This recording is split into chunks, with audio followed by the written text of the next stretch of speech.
अपने पूर्वांचल के जानकार और वरिष्ठ पत्रकार अरुण मिश्रा जी का सर, मुबारकपुर सीट की अगर हम बात करें, बीते 25 साल से ये बसपा का मजबूत गढ़ बनी है। क्या लगता है कि 2022 में समीकरण बदलेंगे या फिर यहाँ के समीकरण जस के तस है? देखिए, वहाँ गुड्डू जमाली हो या फिर उसके पहले के बसपा के जितने विधायक रहे हैं, 1996 से लेकर के अब तक उस सीट पर बसपा के विजय हासिल होने का एक सबसे बड़ा कारण यह था कि समाजवादी पार्टी का कोई भी प्रत्याशी रहा है उसमें गुटबाजी बहुत ज़्यादा रही है। सपा का वो, क्योंकि आजमगढ़ देखा जाए तो समाजवादी पार्टी का गढ़ माना जाता है, लेकिन पिछले चुनाव में वहाँ समाजवादी पार्टी सिर्फ 5 सीटों पर ही चुनाव जीत पाई। 10 में से 10 विधानसभा सीटों में से सिर्फ 5, 4 पर बसपा रही, उसमें एक मुबारकपुर जो है विधानसभा सीट है। सबसे बड़ी चीज गुड्डू जमाली का जो है वो जितना मुस्लिमों में पकड़ है उससे कहीं ज्यादा उनकी ओबीसी और दलित वोटरों में भी पकड़ रही है।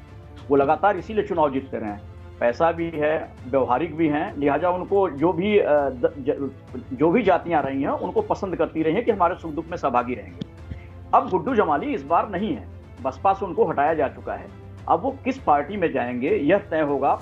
यदि वो समाजवादी पार्टी में जाते हैं तो कहीं ना कहीं से दूसरे जो समाजवादी पार्टी के जो प्रत्याशी हैं, जो अब तक चाहे वो चंद्रदेव यादव जी रहे हों, पूर्व मंत्री रहे हों, चाहे वो आपके जो दूसरे अखिलेश यादव जी रहे हों, तो वहां पर ये देखा जाएगा कि हमें, जो मैं इतने सालों से पार्टी में सेवा करता रहा हूं, अब तो कहीं ना कहीं दूसरी पार्टी बिल्कुल तमाम ये समीकरण भी देखे जाएंगे। सर, बाकी क्या बातें हैं, क्या समीकरण बनेंगे, वो भी आपसे समझेंगे।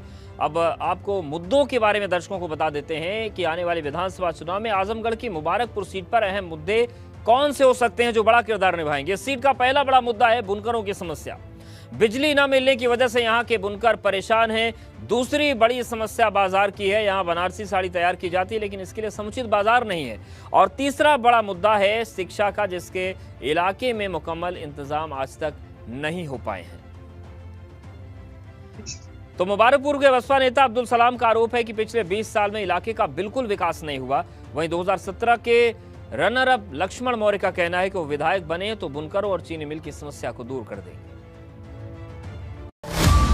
देखिए, क्षेत्र में 20 साल से कोई डेवलपमेंट नहीं हुआ है। जमाली साहब थे, इससे पहले चंद्रदेव यादव जी थे, 10 साल वो रहे, 10 साल ये रहे, लेकिन कोई डेवलपमेंट नहीं हुआ है। खास करके यहाँ पे हॉस्पिटल की, एजुकेशन की बहुत ज़्यादा समस्याएं हैं। कोई बढ़िया कॉलेज नहीं है और रोड बहुत ख़राब है। आप जानते हैं कि हमारा क्षेत्र बुनकर बहुल क्षेत्र है और किसानों का क्षेत्र है। हमारे क्षेत्र में चीनी मिल बनी है, तो सबसे पहले तो हम अपने क्षेत्र में बिजली व्यवस्था ठीक करेंगे, इसलिए कि बिजली व्यवस्था से ही जुड़े हुए लोगों के रोजगार और रोजी रोटी के संबंध है। और चीनी मिल के लिए पिछली सरकार ने लंबा बकाया कर रखा है। इस चीनी मिल को चुस्त दुरुस्त करने के लिए अभी और इसमें बहुत कुछ करना पड़ेगा।